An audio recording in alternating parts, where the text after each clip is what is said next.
ago, my life had collapsed around me. I'd worked myself into exhaustion. My father died suddenly, and my relationships were in turmoil. Little did I know at the time, out of my greatest despair was to come the greatest gift.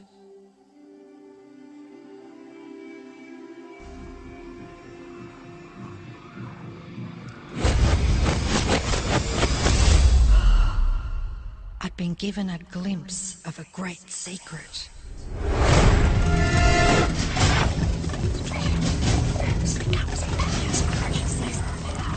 I began tracing the secret back through history.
I couldn't believe all the people who knew this.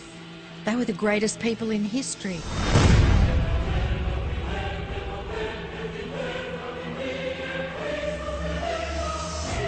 Why doesn't anyone know this? All I wanted to do was share the secret with the world. I began searching for people alive today who know the secret. One by one, they began to emerge.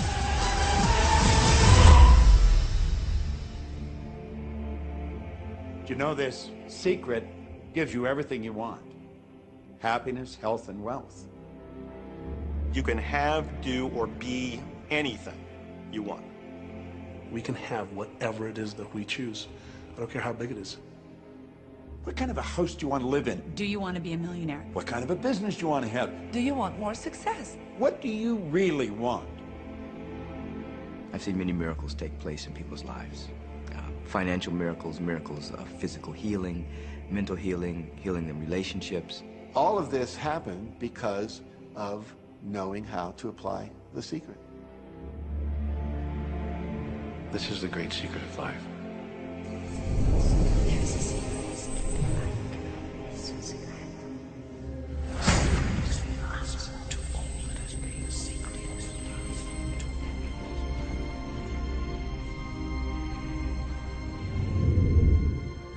You've probably been sitting there wondering, what is the secret? I'll tell you how I have come to understand it. We all work with one infinite power. We all guide ourselves by exactly the same laws. The natural laws of the universe are so precise that we don't even have any difficulty building spaceships. We can send people to the moon, and we can time the landing with the precision of a fraction of a second. I don't care if you're in India, if you're in Australia, New Zealand, Stockholm, or London, or Toronto, or Montreal, or New York. We're all working with one power, one law. It's attraction. The secret is the law of attraction. Everything that's coming into your life, you are attracting into your life. And it's attracted to you by virtue of the images you're holding in your mind. It's what you're thinking. You see, whatever is going on in your mind, you are attracting to you. Now, wise people have always known that. You can go right back to the ancient Babylonians. They've always known this. It's a small, select group of people. Why do you think that 1% of the population earns around 96% of all the money that's being earned? Do you think that's an accident? It's no accident. It's designed that way. They understand something. They understand the secret. And you are being introduced to the secret. The simplest way for me to look at the law of attraction is if I think of myself as a magnet, and I know that a magnet will attract to it. Very basically put, the law of attraction says that like attracts like. But we're really talking at a level of thought. Our job as humans is to hold on to the thoughts of what we want, make it absolute clear in our minds what we want, and from that we start to invoke one of the greatest laws in the universe, and that's the law of attraction. You become what you think about most, but you also attract what you think about most. If you see it in here, you're going to hold it here. And that principle can be summed up in 3 simple words. Thoughts become things. What most people don't understand is a thought has a frequency. Every thought has a frequency. We can measure a thought. And so if you're thinking that thought over and over and over again, or if you're imagining in your mind, okay, having that brand new car, having the money that you need, building that company, finding your soulmate, if you imagine what that looks like, you're emitting that frequency on a consistent basis. Thoughts are sending out that magnetic signal that is drawing the parallel back to you. See yourself living in abundance, and you will attract it. It always works. It works every time with every person. Here's the problem. Most people are thinking about what they don't want, and they're wondering why it shows up over and over and over again. The law of attraction doesn't care whether you perceive something to be good or bad, or whether you don't want it or whether you do want it. It's responding to your thoughts. So if you're sitting there looking at a mountain of debt, feeling terrible about it, that's the signal you're putting out into the universe. Wow, I feel really bad because of all this debt I've got. You're just affirming it to yourself. You feel it on every level of your being. That's what you're going to get more of.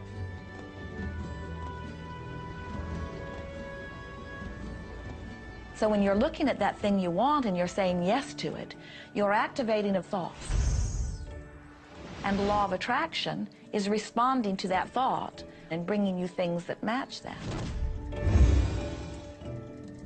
But when you are looking at something that you do not want and you shout no at it, you're actually not pushing it away. Instead, you're activating the very thought of what you do not want, and now law of attraction is lining those things up for you also. This is a universe that is based upon attraction. Everything is about attraction. The law of attraction is always working. Whether you believe it or understand it or not, it's always working. You might be thinking about the past or the present or the future, but whether you're remembering or observing or imagining, still in that process you are activating thought. And law of attraction, which is the most powerful law in the universe, is responding to your thought. Creation is always happening. Every time an individual has a thought or a prolonged, chronic way of thinking, they're in the creation process. Something is going to manifest out of those thoughts. Law of attraction says, we'll give you whatever it is you say and focus on. And so if you're complaining about how bad it is, what you're creating is more of how bad it is. Oh, look! I copied that!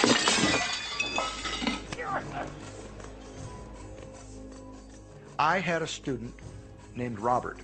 Robert was a gay man, and he was taking an online course I have, part of which entails email access to me. And he outlined all of the grim realities of his life. In his job, all the people ganged up on him. And it was constantly stressful because of how nasty they were with him. When he walked down the street, he said every block he was accosted by homophobic people who wanted to abuse him in some way. He was wanting to become a stand-up comedian. And when he went out and did a stand-up comedy job, everybody heckled him about being gay. And his whole life was one of a lot of unhappiness and misery, and it all focused around this idea of being attacked because he was gay. I began to teach him that he was focusing on what he did not want. I directed him back to his email that he sent me and said, read it again. Look at all the things you do not want that you're telling me about. And I can tell you're very passionate about this. When you focus on something with a lot of passion, it makes it happen even faster.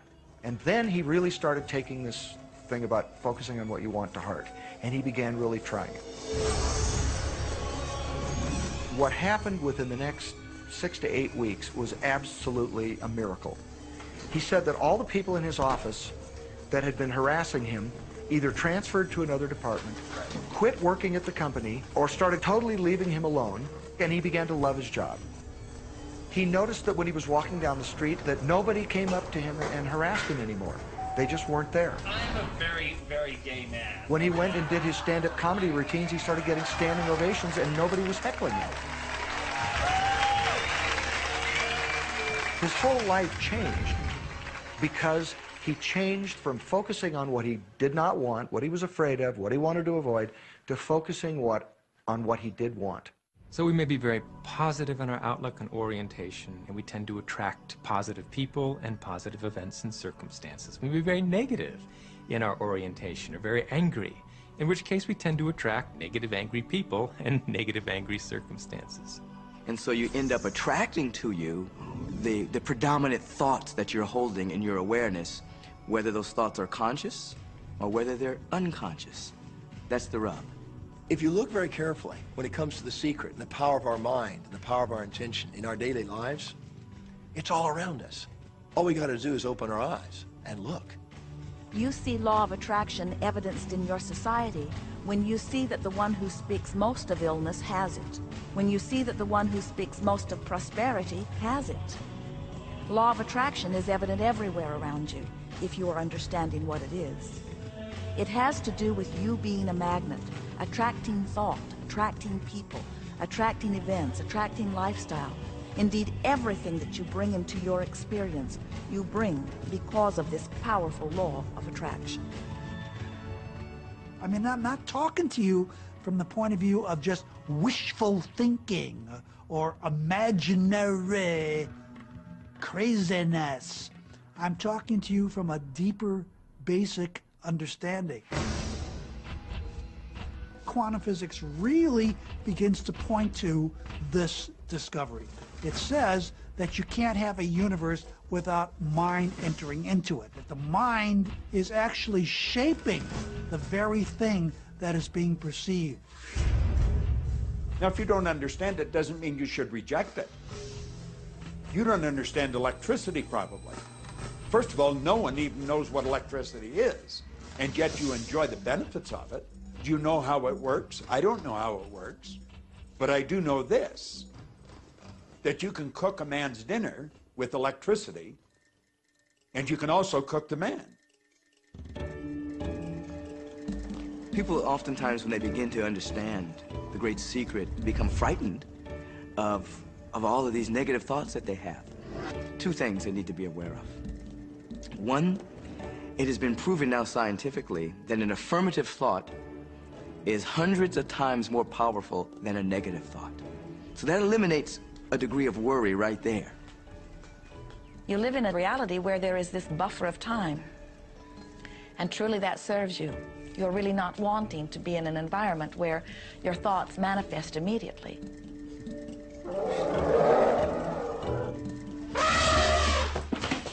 The evidence is long in coming, and that is really a good thing. So you want to become aware of your thoughts, you want to choose your thoughts carefully, and you want to have fun with this, because you are the masterpiece of your own life. You are the Michelangelo of your own life. The David that you are sculpting is you, and you do it with your thoughts. The leaders in the past who had the secret wanted to keep the power and not share the power. So they kept people ignorant of the secret. People went to work, they did their job, they came home. They were on a treadmill with no power because the secret was kept in the few. We live in a universe in which there are laws. Just as there's a law of gravity, if you fall off a building, it doesn't matter whether you're a good person or a bad person, you're gonna hit the ground. Everything that's around you right now in your life, including the things you're complaining about, you've attracted. Now, I know at first blush that's going to be something that you hate to hear. You know, you're going to immediately say, I didn't attract the car accident. I didn't attract this particular client. I didn't particularly attract the debt. I didn't attract whatever it happens to be that you're complaining about. And I'm here to be a little bit in your face and to say, yes, you did attract it. And this is one of the hardest concepts to get. But once you've accepted it, it's life transforming. This is part of the overall giant secret here. And most of us attract by default. We just think that we don't have any control over it. Our thoughts are on autopilot, our feelings are on autopilot, and so everything is just brought to us by default. Now, if this is your first time to hear this, it may feel like, oh, I have to now monitor my thoughts. This is going to be a lot of work. It will seem like that at first, but that's where the fun begins. We do not encourage that you try to monitor your thoughts. That will sort of make you crazy. There are so many thoughts coming to you from so many different directions about so many different subjects. That's where your emotional guidance system comes in. Your emotions, your emotional guidance system is what helps you to understand what you're thinking. So your thoughts cause your feelings. The emotions are this incredible gift that we have to let us know what we're attracting. There are only two emotions from our perspective. One feels good and one feels bad. You call them all sorts of different things, but essentially, all of those negative emotions, whether you call it guilt, or anger, or frustration, all feel much the same. They do not feel good. And all of those are guidance saying that which you are thinking about right now is not in line with what you are really wanting. On another level, it's called bad frequency or bad vibes or whatever you want to call it. The one that feels good, that feeling of hope or happiness or love, that good feeling, that positive emotion, is guidance saying that which you are thinking right now is in alignment with what you are wanting. So it's really so simple. It's right there. The answer is, what am I attracting right now? Well, how do you feel? I feel good. Well, good. Keep doing that. Our feelings are a feedback mechanism to us about whether we're on track or not, whether we're on course or off course. The better you feel, the more in alignment you are. The worse you feel, the more out of alignment you are. What you are doing as you are moving through the variety of your day-to-day experience is you are offering thoughts that are literally formulating your future experience. And you can tell by the way you feel if the things that you're moving toward will please you when you get there.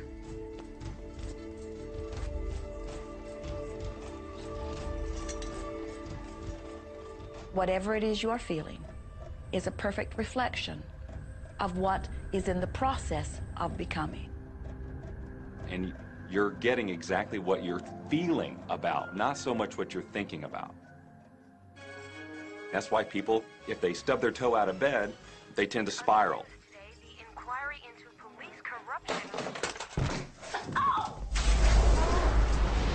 The whole day goes like that, you know. They have no clue that a simple shifting of their emotions can change their entire day and life. If you start out having a good day and you're in that particular happy feeling, as long as you don't allow something to change your mood, you're going to continue to attract, by the law of attraction, more situations, circumstances, people that sustain that happy feeling. Good days, bad days, rich get richer, poor get poorer. It's all about what these people are predominantly and continually feeling. You can begin right now to feel healthy. You can begin to feel prosperous. You can begin to feel the love that's surrounding you, even if it's not there. And what will happen is the universe will correspond to the nature of your song. The universe will correspond to the nature of that inner feeling and manifest, because that's the way you feel. So basically what you focus on with thought and feeling is what you attract into your experience, whether or not it's something you want. What you think and what you feel and what manifests is always a match. every single time, no exception. It's hard to swallow. But when we can begin to open ourselves up to that, the ramifications are awesome. It means that whatever thought has done in your life, it can be undone through a shift in your awareness.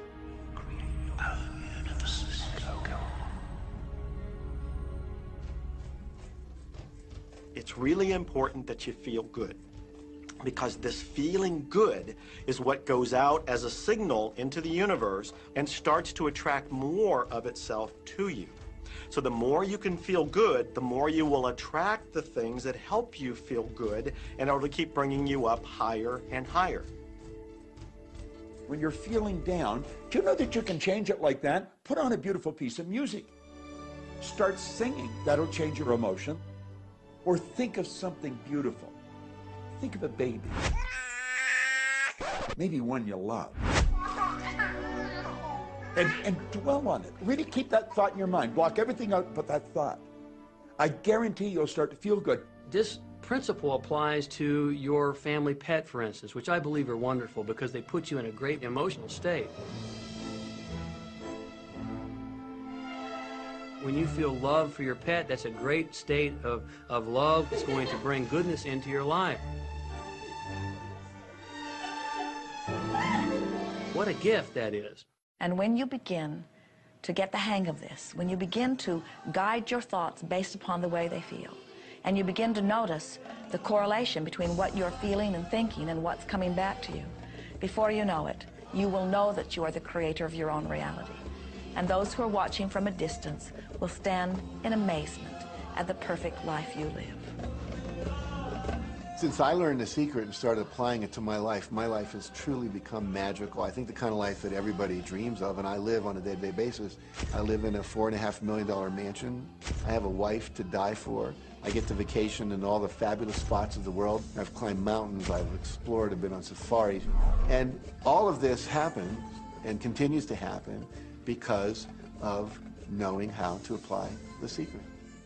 Life can be absolutely phenomenal, and it should be, and it will be, when you start using the secret.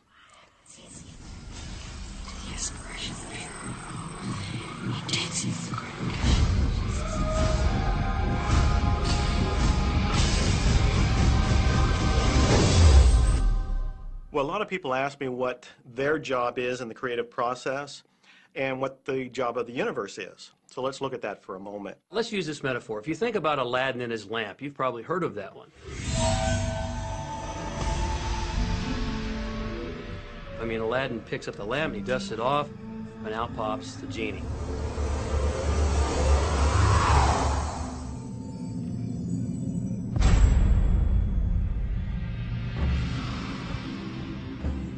And the genie always says one thing. Your wish is my command. If you trace the story back to its origins, you know, we now think that there's 3 wishes, but if you trace the story back to its origins, there's absolutely no limit whatsoever to the wishes. Think about that one. Now, let's take this metaphor and blow it out and apply it to you in your life. Remember, Aladdin is the one who always asks for what he wants. Then you've got the universe at large, which is this grand genie, and traditions, you know, have called it so many different things. Your holy guardian angel, your higher self. I mean, we could put any label on it, and you choose the one that works best for you. But every tradition has told us there's something bigger than us. And the genie always says one thing. Your wish is my command. So we like to say to you that the creative process is a 3-step process. Step 1 is you must ask for what you want. You do not need to use words to ask. In fact, the universe is not even hearing words from you. The universe is responding completely to your thoughts.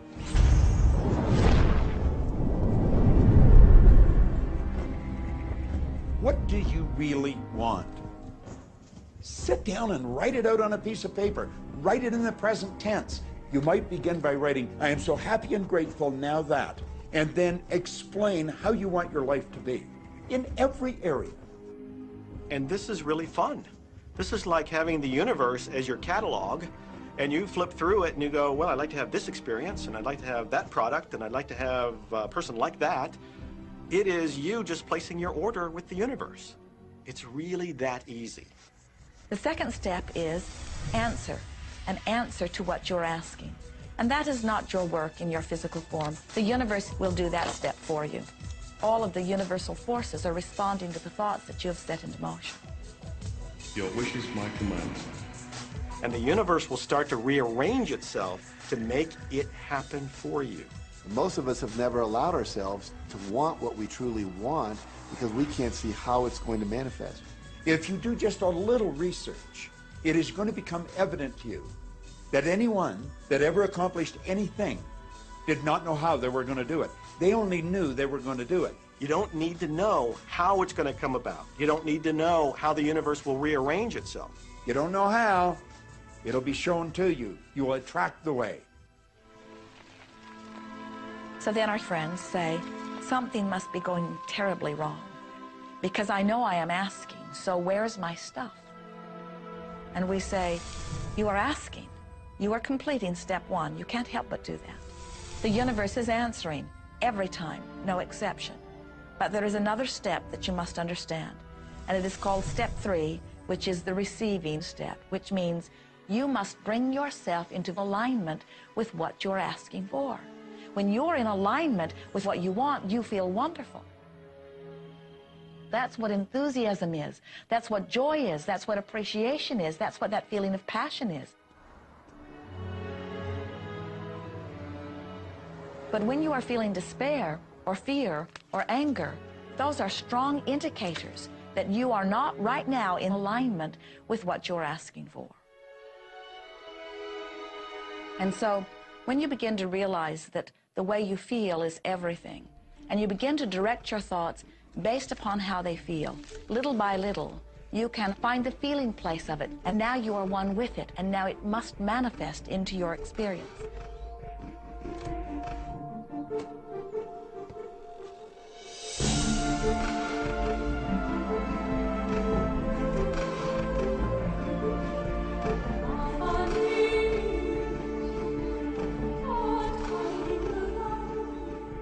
And when you turn that fantasy into a fact, you're in the position to build bigger and better fantasies. And that, my friend, is the creative process. So the law of attraction, the study and practice of the law of attraction is just figuring out what will help you generate the feelings of having it now. Go test drive that car. Go shop for that home. Get in the house. Do whatever you have to do to generate the feelings of having it now and remember them. Whatever you can do to do that will help you to literally attract it. It could be you wake up and it's just there, it's manifest. Or you might get some inspired idea of some action to take.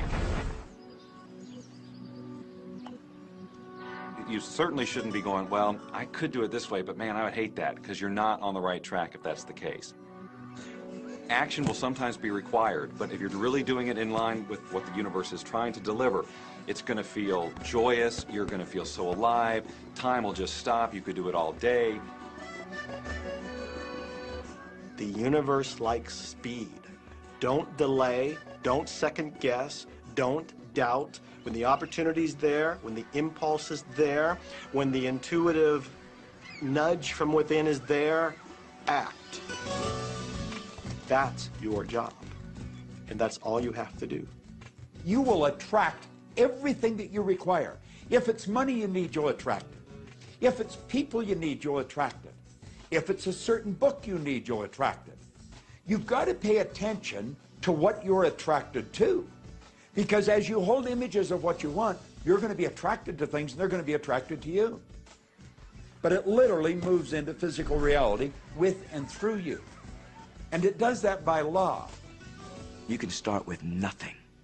And out of nothing, and out of no way, a way will be made. Think of this. A car driving through the night, the headlights only go 100 to 200 feet forward. And you can make it all the way from California to New York driving through the dark because all you have to see is the next 200 feet.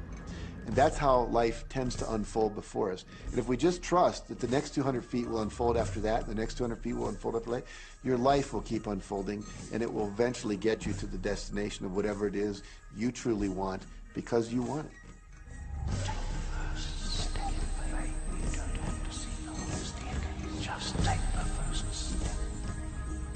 Well, another thing people wonder about is how long is this going to take? How long will it take to manifest the car, the relationship, the money, whatever it happens to be? Well, I don't have any rule book that says it's going to take you 30 minutes or 3 days or 30 days. I think it's more a matter of you being in alignment with the universe itself. Size it's nothing to the universe. It is no more difficult to attract on a scientific level something that we consider huge to something that we consider infinitesimally small. The universe does everything it does with zero effort. Grass doesn't strain to grow. It's effortless. It's just this great design. It's all about what's going on up here. It's about what we put in place, saying this is big, it's going to take some time. This is small, oh, I'll give it an hour. You know, those are our rules that we define. There are no rules according to the universe. You provide the feelings of having it now, it will respond. Some people have an easier time with little things, and so we sometimes say, well, start with something small, like a cup of coffee. Make it your intention to attract a cup of coffee today. Hold an image of talking to an old friend that you haven't seen for a long time. Somehow or another, somebody's going to start talking to you about that person. That person's going to phone you, or you'll get a letter from them. People are amazed how that I line up car parks, and I've done this right from when I first understood The Secret. I would visualize a car space exactly where I want it, and 95% of the time it would be there for me, and I'd just pull straight in. 5% of the time I'd have to wait just a minute or two, and the person would pull out and I'd pull in. So I do that all the time.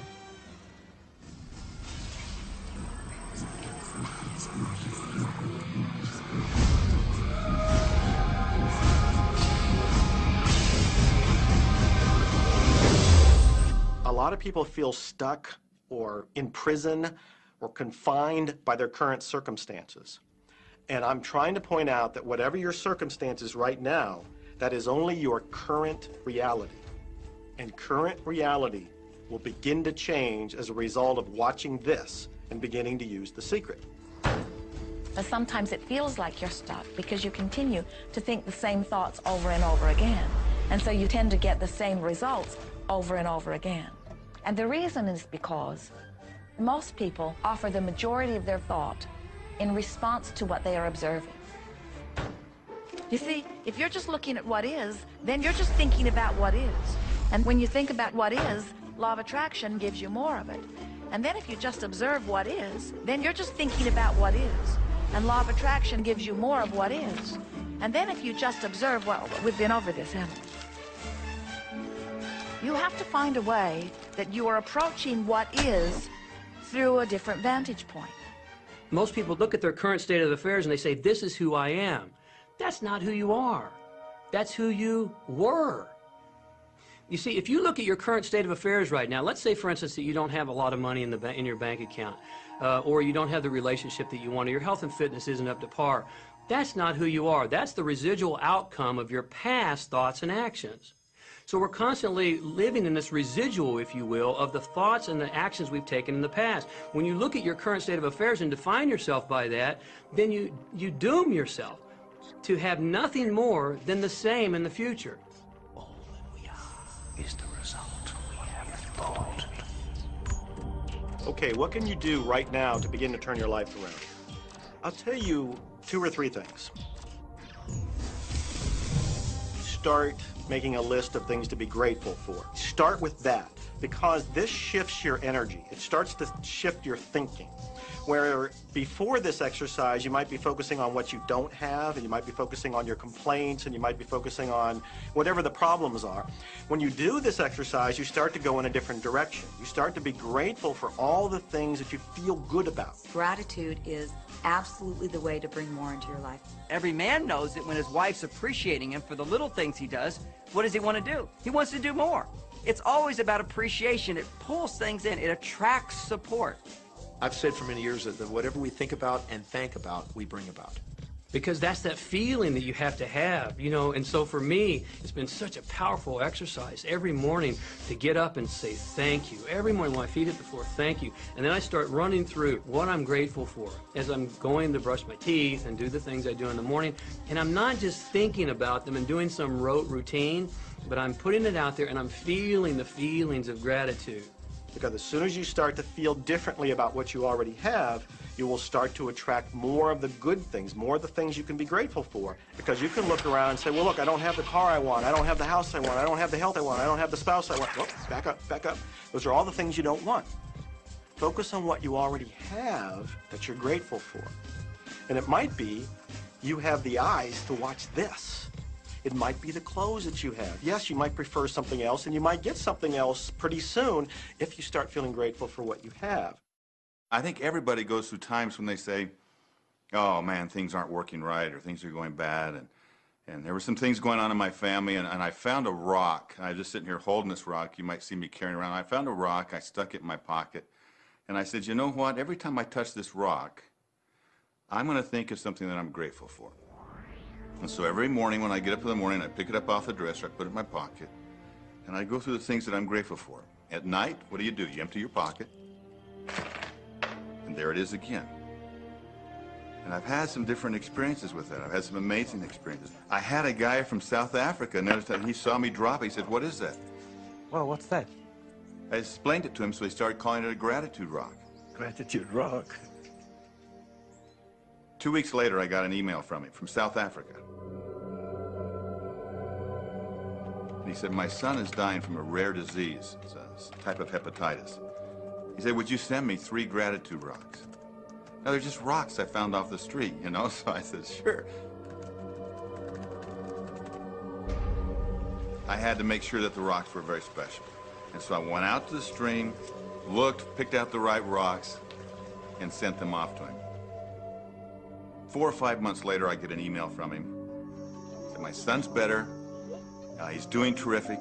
And he said, but you need to know something. He says, we've sold over 1,000 rocks at $10 a piece as gratitude rocks, and we've raised all this money for charity. Thank you very much. And so it's very important to be in an attitude of gratitude, as I call it. Another thing that I would suggest that you do right now to turn your life around, and this is so huge that I can't find the words to describe just how powerful this can be for you.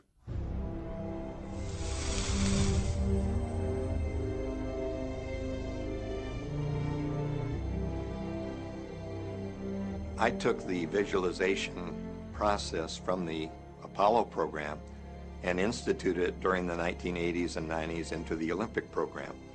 And it was called Visual Motor Rehearsal. When you visualize, then you materialize. And the interesting thing about the mind is we took Olympic athletes and then hooked them up to sophisticated biofeedback equipment and had them run their event only in their mind. Incredibly, the same muscles fired in the same sequence when they were running the race in their mind as when they were running it on the track. How could this be? Because the mind can't distinguish whether you're really doing it or whether it's just a practice. I think if you've been there in the mind, you'll go there in the body. When you're visualizing, when you've got that picture playing out in your mind, always and only dwell upon the end result.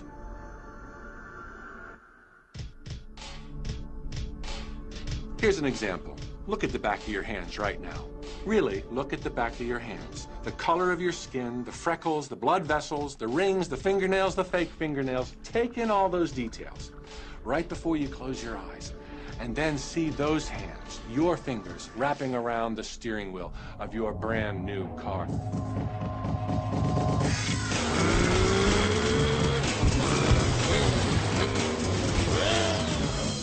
This is such a holographic experience, so real in this moment, that you don't even feel like you need the car because it feels like you already have it. It's the feeling that really creates the attraction, not just the picture or the thought. And I think for a lot of people, they think, well, if I think positive thoughts, or if I visualize having what I want, that'll be enough. But if you're doing that and still not feeling abundant or feeling, you know, loving and joyful, then it doesn't, from my mind, really create the power of the attraction. This is where the secret actually moves into action. You put yourself in the feeling place of really being in that car, not, oh, I wish I could get that car, or someday I'll have that car, because that's a very definite feeling associated with that. It's not in the now, it's not, you know, it's in the future. If you stay in that feeling, it will always be in the future. Feel the joy, feel the happiness, no matter how silly it seems in that dark and quiet room, and you're going, woohoo! Do it! A lot of people will say, you know, come on, do I have to do that? How bad do you want change?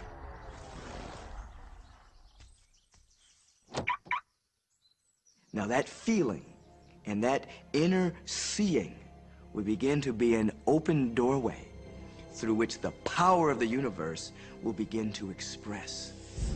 What power? I cannot say. All I know is that it exists. Our job is not to figure out the how. The how will show up out of the commitment and the belief in the what. The hows are the domain of the universe. It always knows the shortest, quickest, fastest, most harmonious way between you and your dream. If you turn it over to the universe, you will be surprised and dazzled by what is delivered to you. This is where magic and miracles happen. Well, I would say you want to do this virtually daily, but my disclaimer is this should never be a chore. What's really bottom line importance here to the whole secret is feeling good. You want to feel exhilarated by this whole process. You want to be high, happy, in tune as much as possible.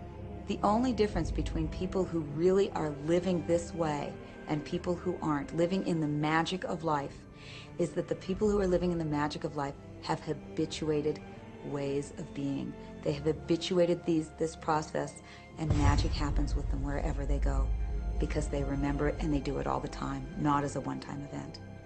People hold that for a while, and they're really a champion at it. And they say, you know what, I'm fired up, I saw this program, and I'm going to change my life. And yet, you know, results aren't showing, and beneath the surface, it's just about ready to break through. And someone will look at the surface results and go, this stuff doesn't work. And you know what? The universe says, your wish is my command. And it goes down. You know, knowing the law of attraction, I wanted to really put it to use and to see if it was, you know, what would happen. And in 1995, I started to create something called a vision board, where I take something that I would want to achieve, or something that I want to attract, like a car or a watch or the soulmate of my dreams, and I'd put a picture of what I wanted up on this board called the vision board.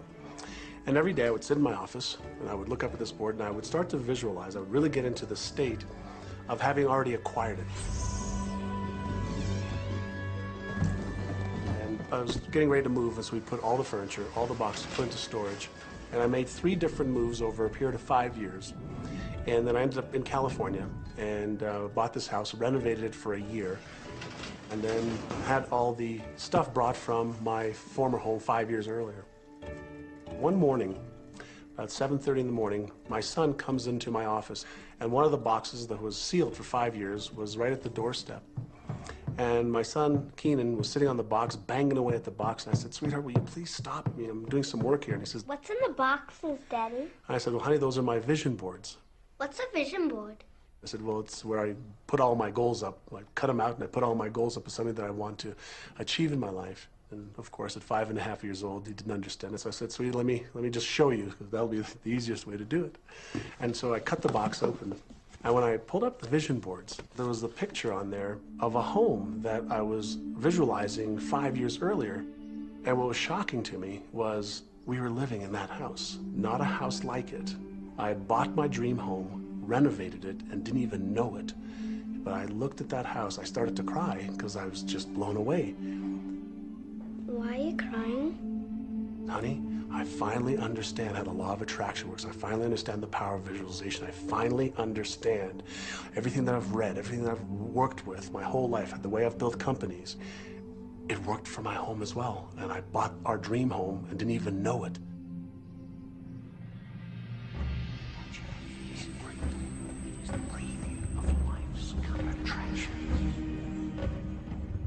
Decide what you want. Believe you can have it. Believe you deserve it. And believe it's possible for you. And then close your eyes every day for several minutes and visualize having what you already want and feeling the feelings of already having it. Come out of that and focus on what you're grateful for already. And really enjoy it, okay? And then go into your day and release it to the universe and trust that the universe will figure out how to manifest it.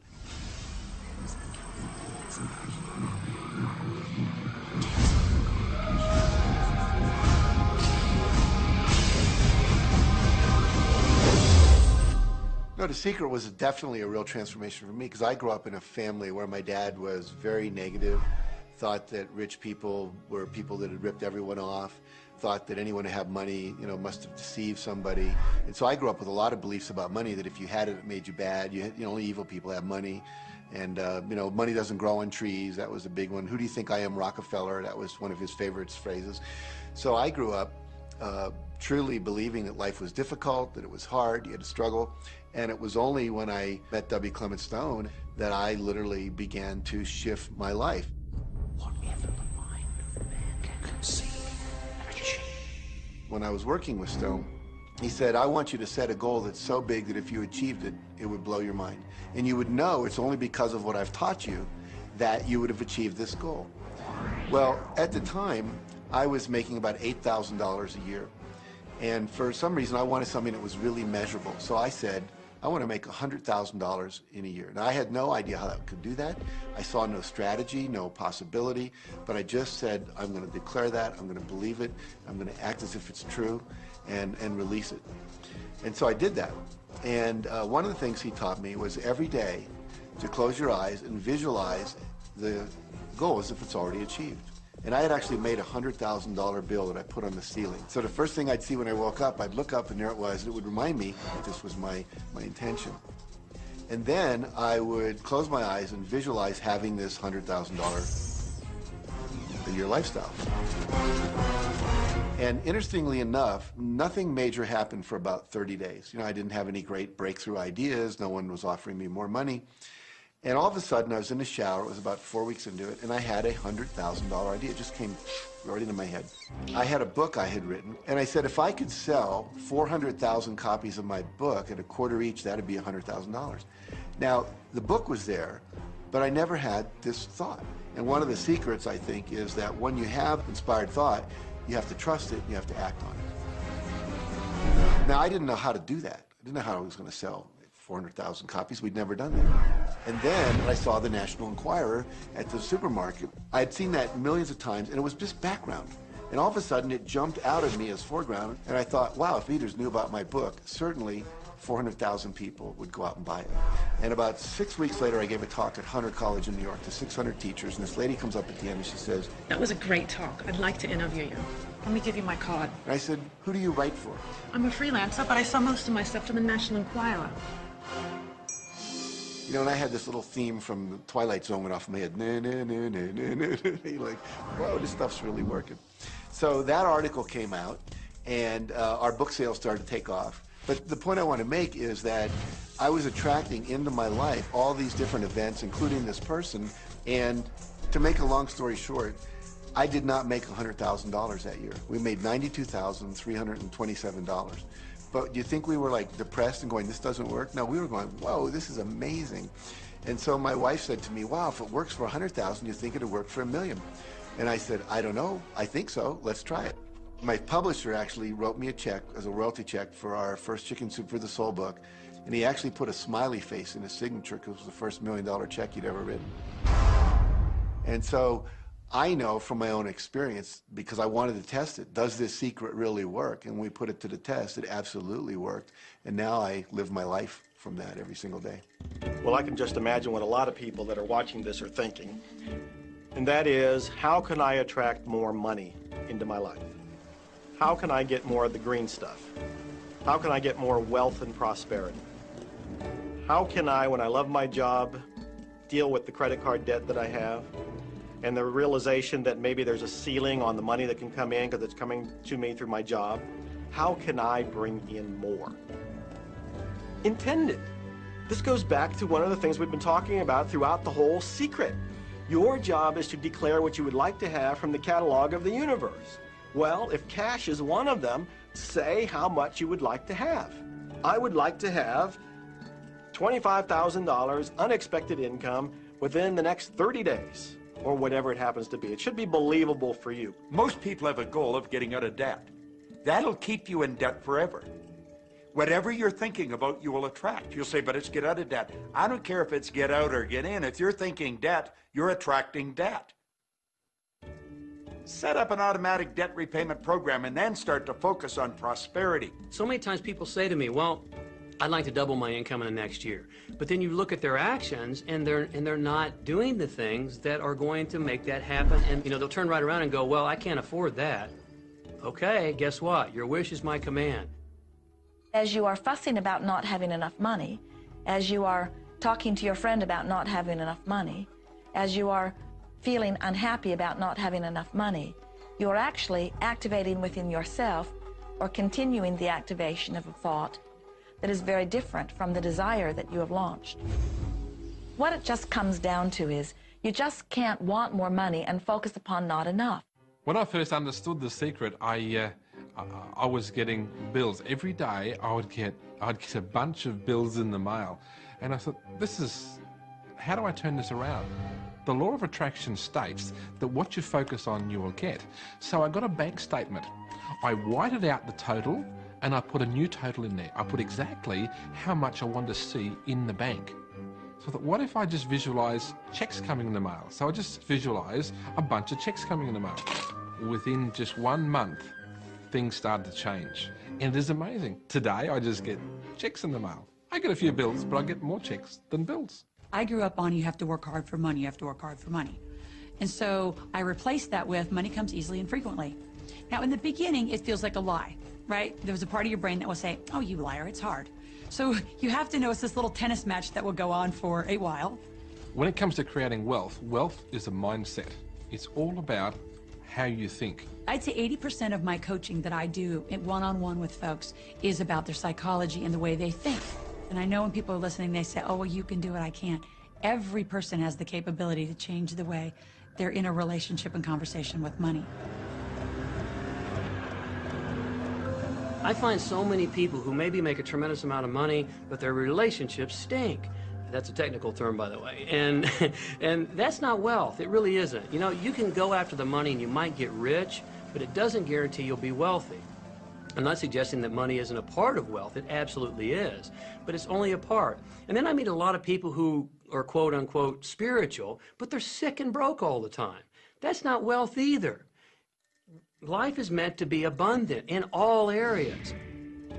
Many people in Western culture are striving for success. They want to have the home, they want their business to work, they want all of these things. But what I found in my research is that having those things certainly doesn't guarantee what we really want, which is happiness. And that's when all those outer things come. They don't come from going after them first to get happiness. It's backwards. You go for the sense of inner joy, of inner peace, of inner vision first, and then all the other things from the outside appear.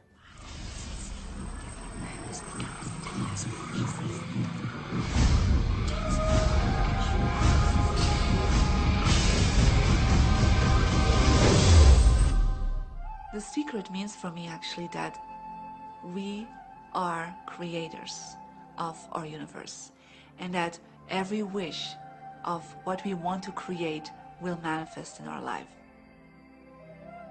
Therefore, it's very important what you wish, what your thoughts are, what your feelings are, because it will manifest.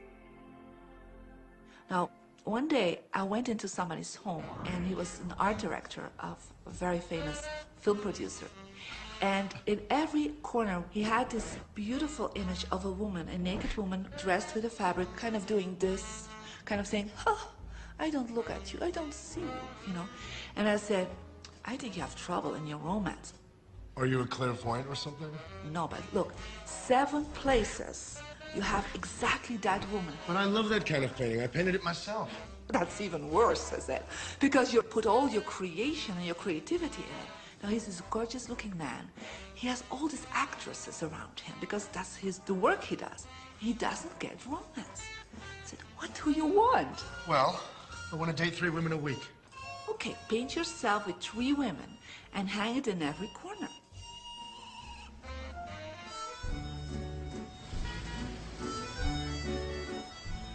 6 months later, I see him in Europe and said, how is your love life? Great. They just call me. They all want to date me. Because that's your wish. Now I have like 3 dates a week. They're fighting over me. Good on you. But I really want to stabilize a little bit. I want marriage, and I want romance. Well, paint it, okay?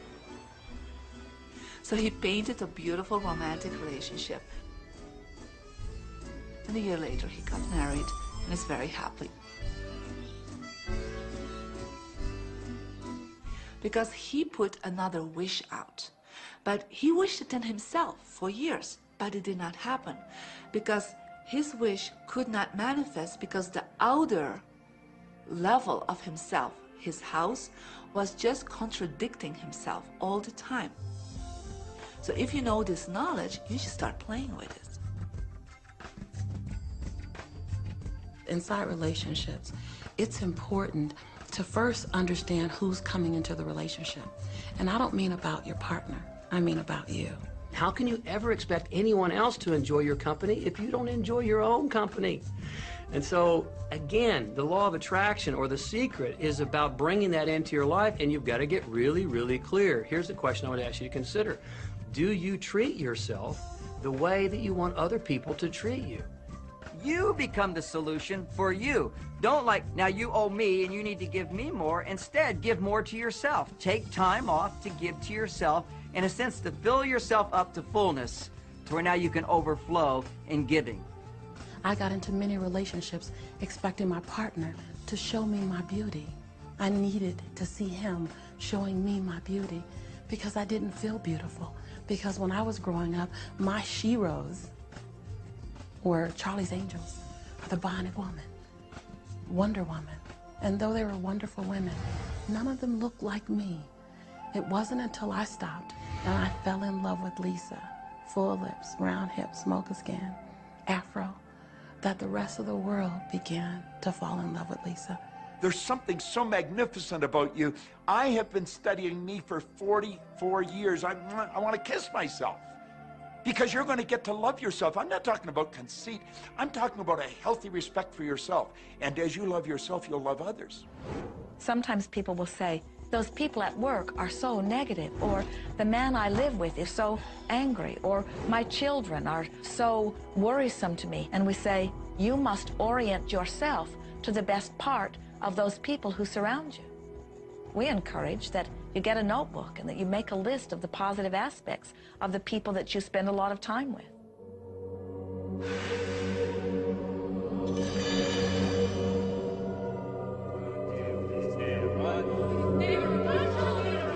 There could be someone that you have a terrible experience with, a terrible relationship with. And in the privacy of your own mind, and with quite a bit of work, we will admit, as you focus upon things that you like most, those people will become that mostly to you. And even though you cannot create in their reality, if they are in a mood or an attitude that doesn't match the mood or attitude that you have about them, they'll zig while you zag.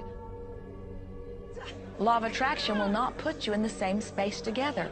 Your frequencies don't match up. If you knew your potential to feel good, you would ask no one to be different so that you can feel good. You would free yourself of all of that cumbersome impossibility of needing to control the world, or control your mate, or control your child. You are the only one who creates your reality. For no one else can think for you. No one else can do it. It is only you. Every bit of it you.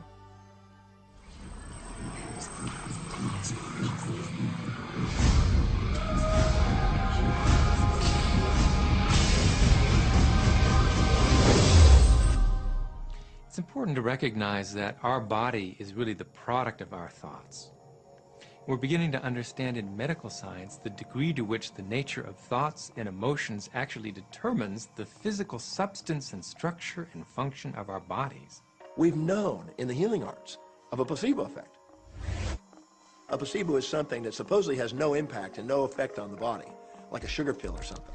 You tell the patient that this is just as effective, and what happens is the placebo has the same effect, if not greater effect, than sometimes the medication is supposed to be designed for that effect.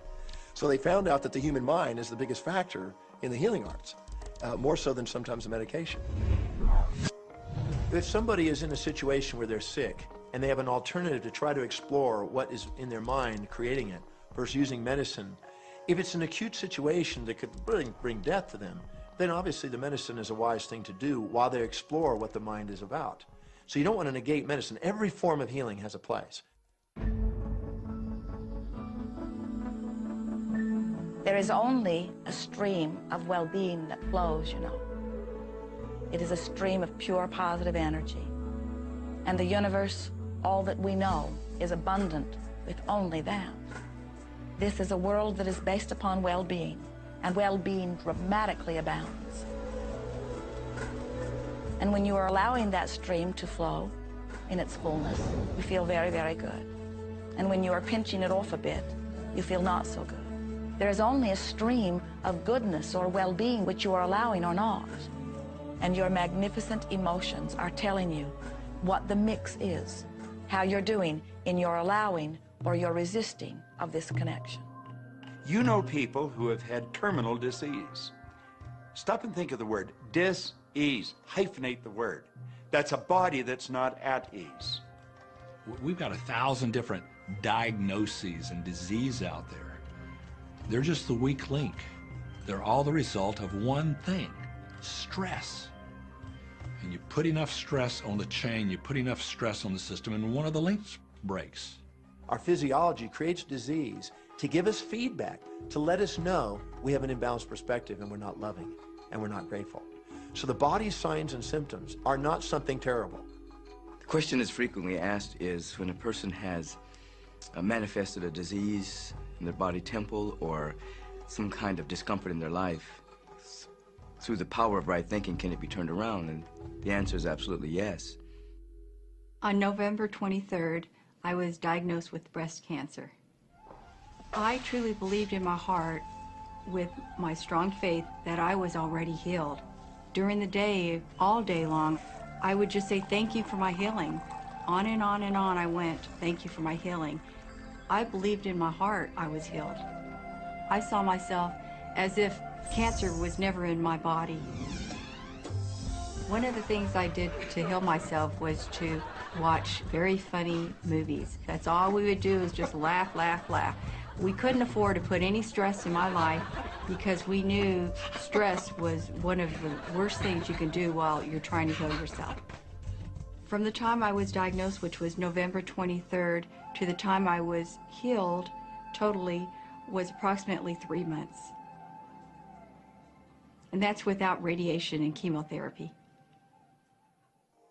Well, we come with a basic program. It's called self-healing. You get a wound, it grows back together. You get a bacterial infection, the immune system comes and takes care of those bacteria and heals it up. The immune system is made to heal itself. Dis-ease cannot live in a body that's in a healthy emotional state. Your body is casting off millions of cells every second, and it's creating millions of new cells. In fact, literally, parts of our body are replaced every day. Other parts take a few months, other parts a couple of years. But within a few years, we have a brand new physical body. If you have a disease and you're focusing on it and you're talking to people about it, you're going to create more diseased cells. See yourself living in a perfectly healthy body. Let the doctor look after the disease.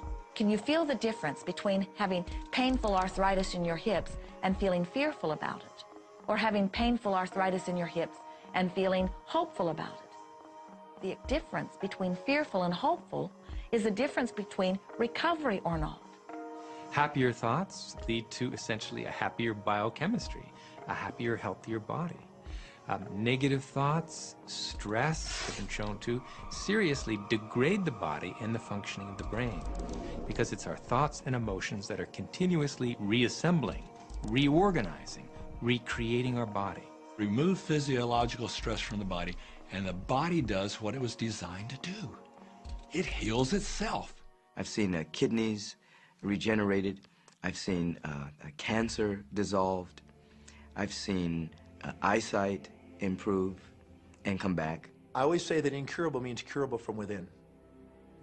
You can change your life and you can heal yourself.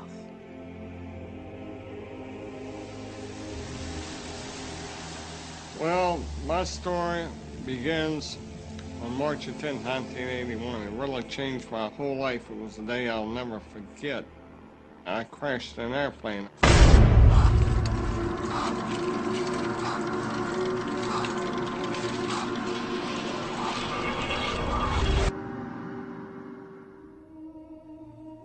I ended up in the hospital completely paralyzed. My spinal cord was crushed. I broke the first and second cervical vertebrae. My swallowing reflex was destroyed. I couldn't eat or drink. My diaphragm was destroyed. I couldn't breathe. All I could do was blink my eyes. The doctors, of course, said all my life I'd be a vegetable. All I'd do is blink my eyes the rest of my life. That's the picture they saw of me, but it didn't matter what they thought. The main thing was what I thought.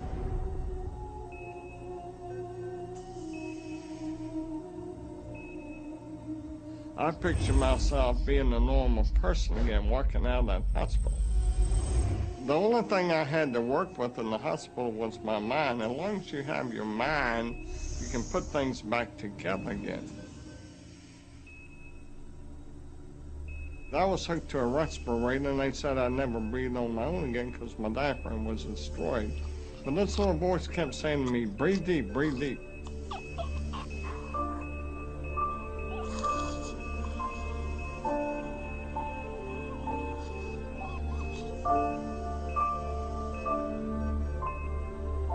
Finally, I was weaned from it. They were at a loss for an explanation. See, I could not afford to allow anything to come in my mind that would distract me from my goal and from my vision.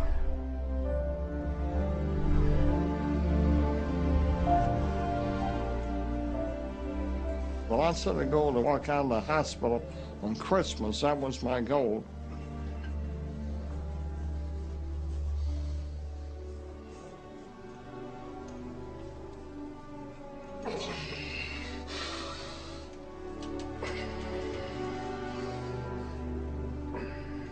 Months later, I walked out of the hospital on my own 2 feet. They said it couldn't be done. That's a day I will never forget.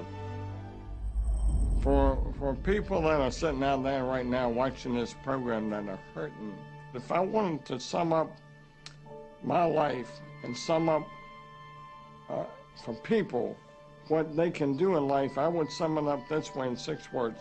Man becomes what he thinks about.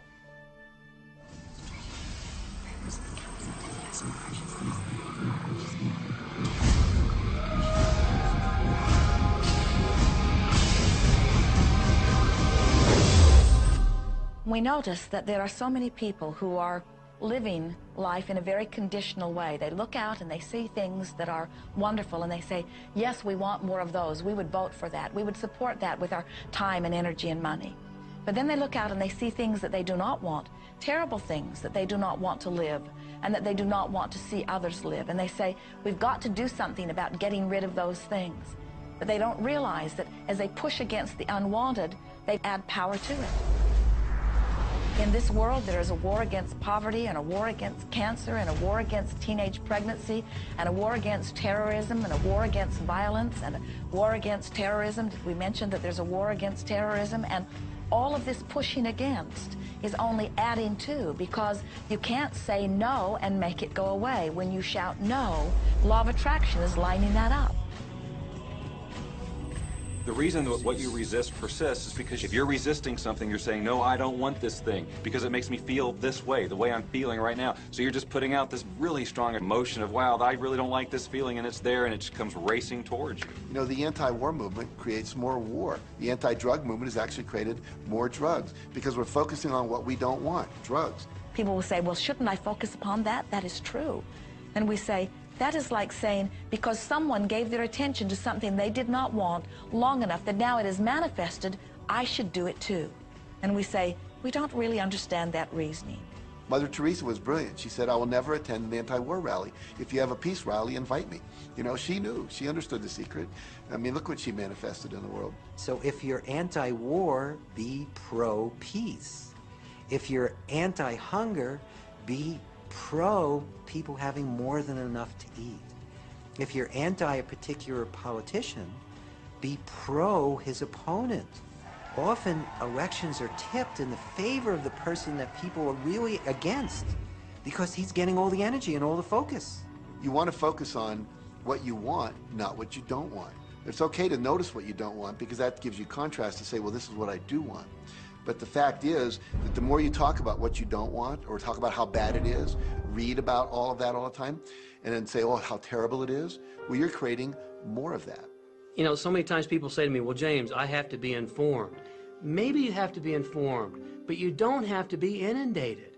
Learn to become still and to take your attention away from what you don't want and all the emotional charge around it and place the attention on what you wish to experience. I always say when the voice and the vision on the inside become more profound and more clear and loud than the opinions on the outside, you've mastered your life. You are not here to try to get the world to be just as you want it to be. You are here to create the world around you that you choose, while you allow the world as others choose it to be, to exist also.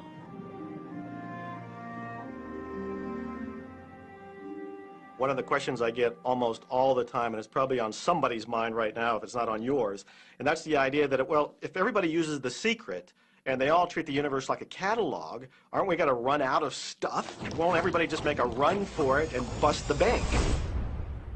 What's beautiful about the teaching of the Great Secret is that there's more than enough to go around for everyone. There is a lie that acts like a virus within the mind of humanity. And that lie is there's not enough good to go around. There's lack, and there's limitation, and there's just not enough.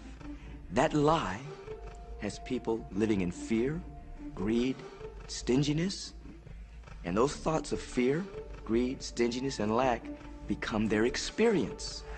So the world has taken a nightmare pill. Now the truth is, there's more than enough good to go around. There's more than enough creative ideas. There's more than enough power. There's more than enough love. There's more than enough joy. All of this begins to come through a mind that is aware of its own infinite nature.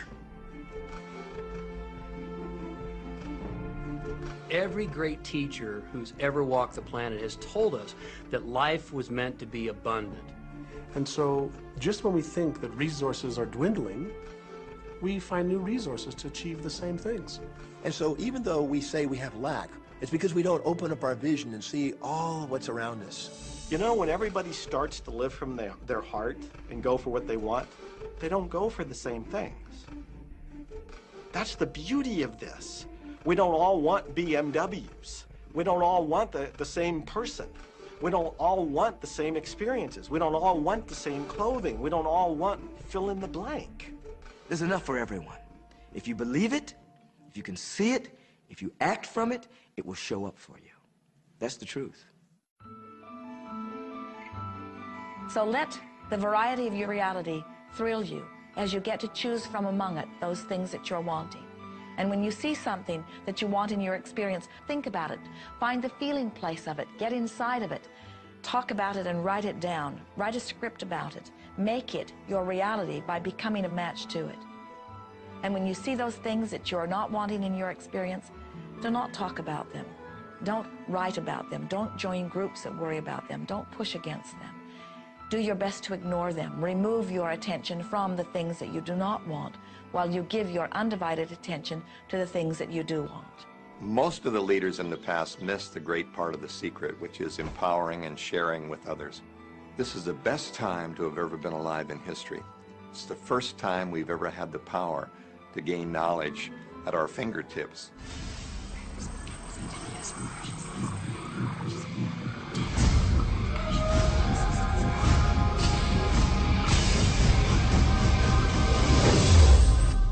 When we look around us, even at our own bodies, what we see is the tip of the iceberg. Think of this for a moment. Take your hand and look at it. Now, your hand looks solid, but it's really not. If you put it under a proper microscope, you'd see a massive energy vibrating. Everything is made up of the exact same thing, whether it's your hand, whether it's the ocean, or whether it's a star. Everything is energy. And let me help you understand that just a little bit. There's the universe, of course, and our galaxy, and our planet, and then individuals, and then inside of this body are organ systems, and then there's cells, and then there's molecules, and then there's atoms, and then there is energy. So there are a lot of levels to talk about something on, but everything in the universe is energy.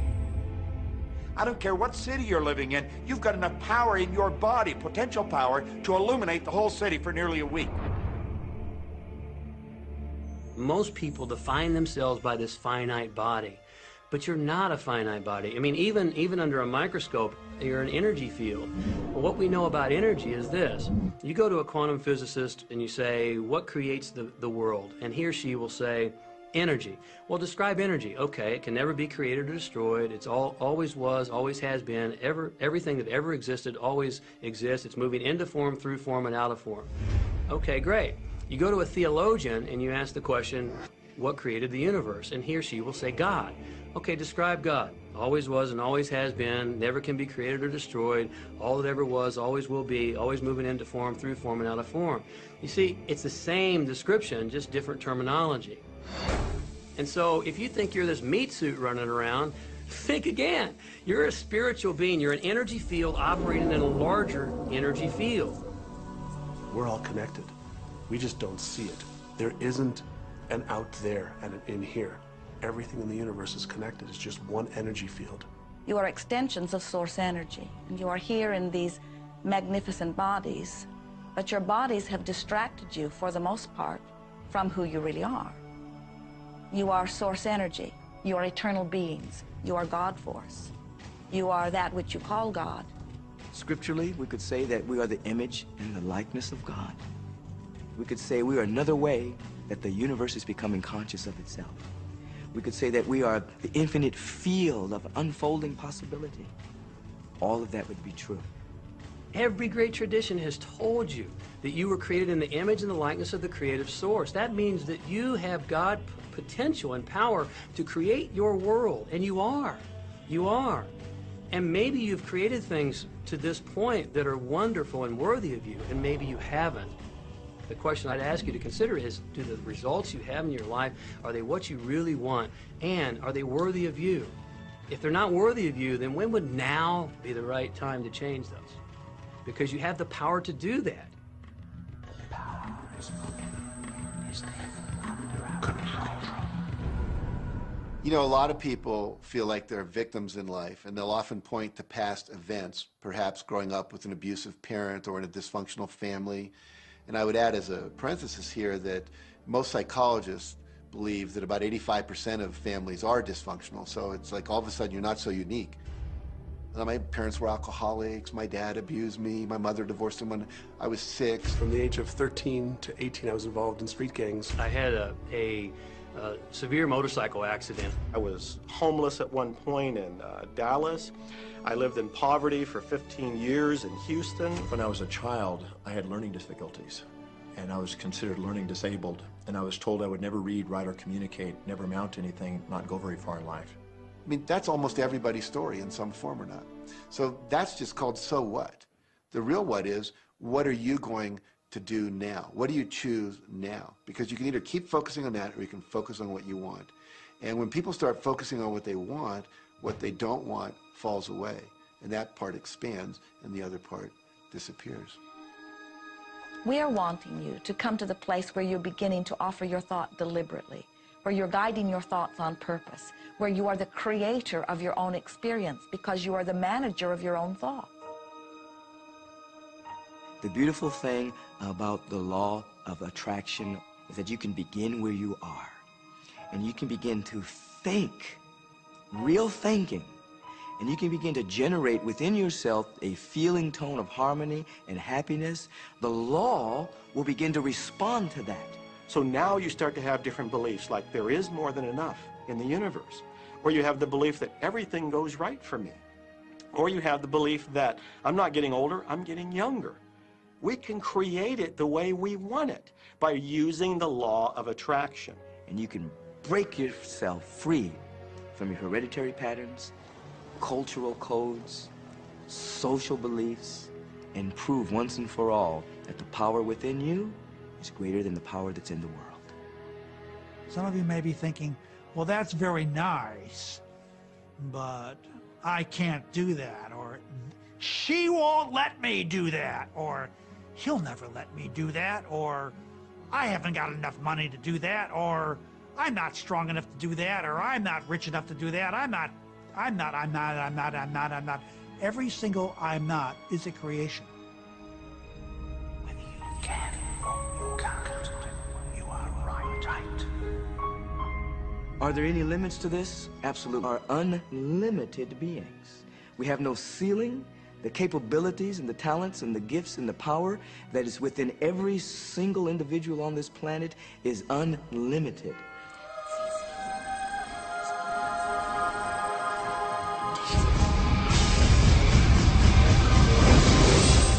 There is no blackboard in the sky on which God has written your purpose, your mission in life.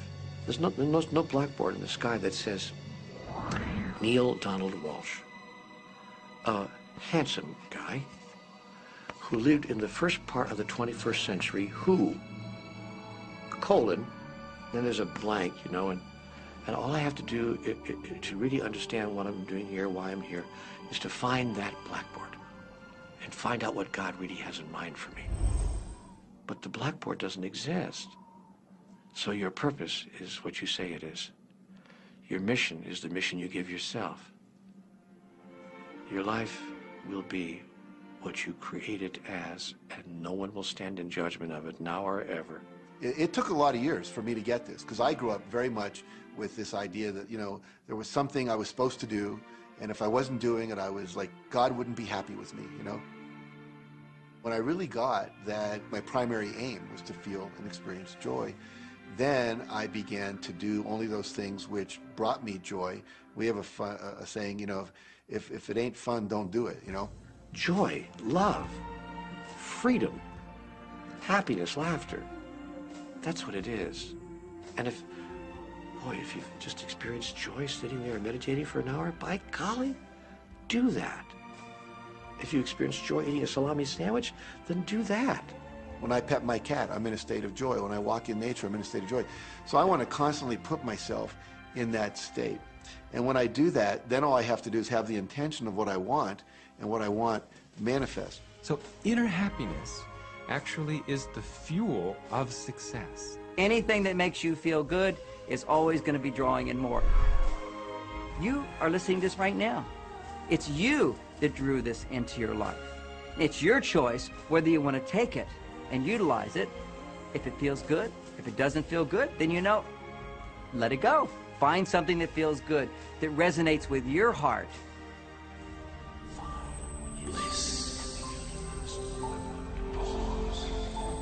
Joseph Campbell said, follow your bliss. We think those are the best words we have ever heard spoken from a human tongue. And if one could follow one's bliss, you would follow the trail to abundance and well-being on all subjects. Enjoy life with us, because life is phenomenal. It's a magnificent trip. You will live in a different reality, a different life, and people will look at you and say, what do you do different than me? Well, the only thing that is different is that you work with the secret. And then you can do and have and be things that people would say that's impossible for you to do and have and be. We're really now moving into a new era. It's the era where the last frontier is not space, as Star Trek would say, but it's going to be mind. I see a future of unbounded potential, unbounded possibilities. Remember, we're using at most 5% of the potential of the human mind. 100% human potential is the result of proper education. So imagine a world where people were using their full mental and emotional potential. We could go anywhere. We could do anything, achieve anything. See yourself with the good that you desire. Every religious book tells us that. Every great book on philosophy, every great leader, all the avatars who have ever lived. Go back and study the wise ones. Many of them have been presented to you in this program. You know what? They all understood one thing. They understood the secret. Now you understand it. And the more you use it, the more you'll understand it. You may be feeling that it would be easier to be hearing these words if they had come to you the first day of your experience upon this earth. And if we were talking to you on your first day of physical life experience, we would say to you, welcome to planet Earth.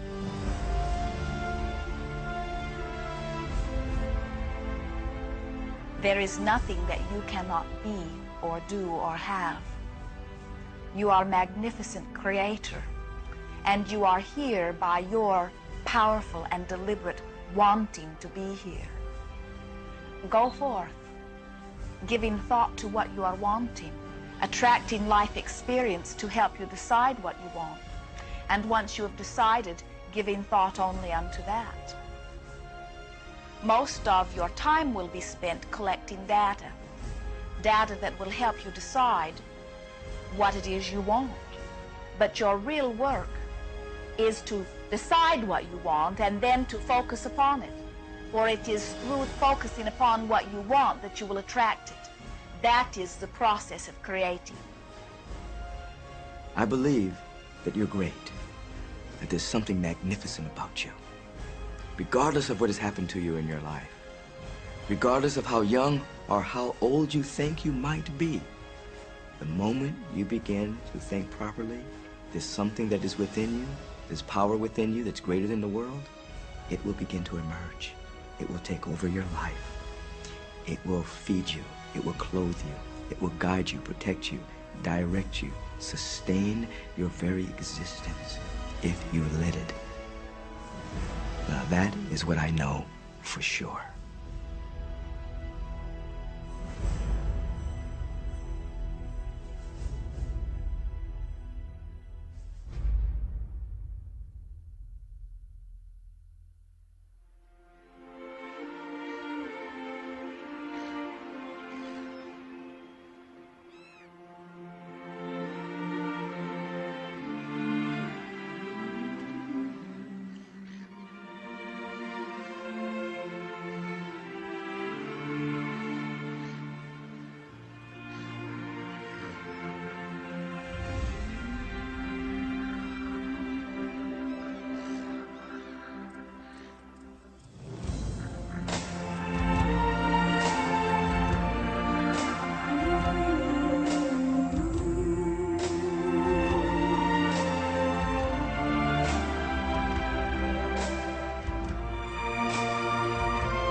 About this. Have fun with it. There is nothing you are supposed to do, only that which you want to do.